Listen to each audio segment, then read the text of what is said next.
सुबह के 5 बज रहे थे। बंटी कबूतर अपनी माँ को टॉयलेट में आवाज दे रहा था। माँ जी उठो ना, कितना टाइम लगा रही हो, देखो मुझे देर हो रही है ऑफिस जाने में, जल्दी उठ जाया करो। अभी वहाँ बंटी कबूतर की पत्नी टोनी चिड़िया आती है और बोलती है, इनका तो रोज का ड्रामा हो गया है, कितनी बार बोल चुकी हूँ बंटी कबूतर को सुबह सुबह जाना होता है, लेकिन इस बुढ़िया को तो बस नींद से फुर्सत ही नहीं है। अभी वहाँ मुनमुन चिड़िया की छोटी बहू किट्टू चिड़िया आती है और बोलती है, हाँ दीदी तुम बिल्कुल सही कहती हो, इस बुढ़िया के चक्कर में हम कितने लेट हो जाते हैं, फिर इसे क्या फर्क पड़ेगा, फर्क तो हमारी कमाई पर पड़ेगा। बुढ़िया खड़ी खड़ी देखती रहेगी या घर का सारा काम भी करेगी। बेचारी मुनमुन चिड़िया दिन भर अपने ही घर में नौकरानी की तरह काम करती थी और उसके दोनों के बेटे बंटी कबूतर और मोंटी चिड़ा अपनी पत्नियों के साथ मिलकर अपनी माँ पर अत्याचार करते हैं। इतनी बड़ी आदत होने के बावजूद भी बेचारी मुनमुन चिड़िया टॉयलेट में रहती थी। टॉयलेट में रहने की वजह था उसका खुद का परिवार उस पर अत्याचार करके उसे बस टॉयलेट में रहने के लिए जगह दी थी। एक दिन बेचारी मुनमुन चिड़िया अपने स्वर्गवासी पति को याद करती है और बोलती है, बंटी के पिता, मुझे आज तुम्हारी बहुत ही कमी महसूस हो रही है। हमारी औलाद हमारा दिया हुआ लाड प्यार सब कुछ भूल चुकी है। सारी जायदाद लेकर मुझे ही उल्टा बाथरूम में टॉयलेट में रहने के लिए जगह दी है। अगर आज तुम होते मैं 100% कह सकती हूँ मेरे साथ ऐसा नहीं होता। पर वाला भी अच्छे किसियों को कितनी जल्दी उठा लेता है। Miss you so much Bunty के पापा।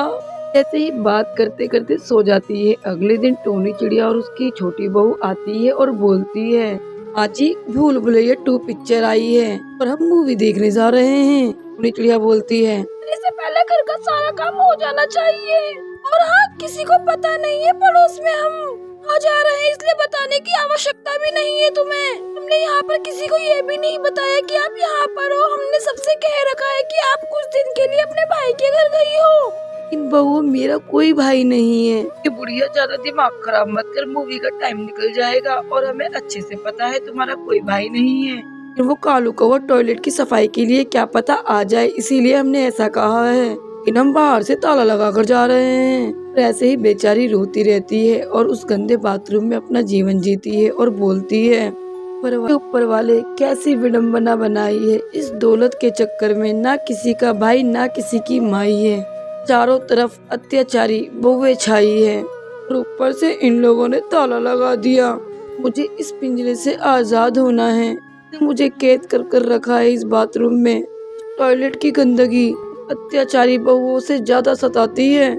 मैं क्या करूं? बेचारी मुनमुन चिड़िया आसपास बाहर जाने की कोशिश करती है। बहुत कोशिश के बाद टॉयलेट के ऊपर एक खिड़की दिखती है।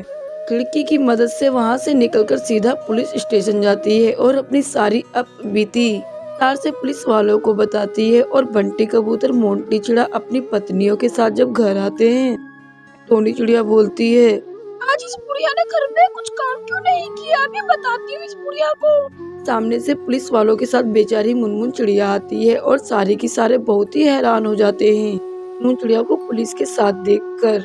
पुलिस वाले मुनमुन चिड़िया की दोनों बहुओं को बोलते हैं, शर्म नहीं आती, अपनी बूढ़ी सास पर इस कदर अत्याचार करते हो, तुमने इनकी स्वर्ग जैसी जिंदगी को नर्क कर रखा है। मुनमुन चिड़िया बोलती है, छोड़ो ना साहब, पराये लोगों से क्या शिकायत करना, घाव तो अपने की ज्यादा चुभते हैं। फिर मुनमुन चिड़िया के दोनों बेटे चिड़िया से रो रो कर माफी मांगने लगते हैं, लेकिन पुलिस उनको किए की सजा जरूर देती है। दोनों बहुओं और बेटों को सलाखों के पीछे डाल देती है। चिड़िया अब बिल्कुल अकेली थी, लेकिन उसकी जिंदगी में सुकून आ गया था। और कहते हैं ना, अगर कोई अपनी गलती समय पर स्वीकार नहीं करता तो वो और एक और गलती कर बैठता है, जिसका अंत आप सभी ने देखा।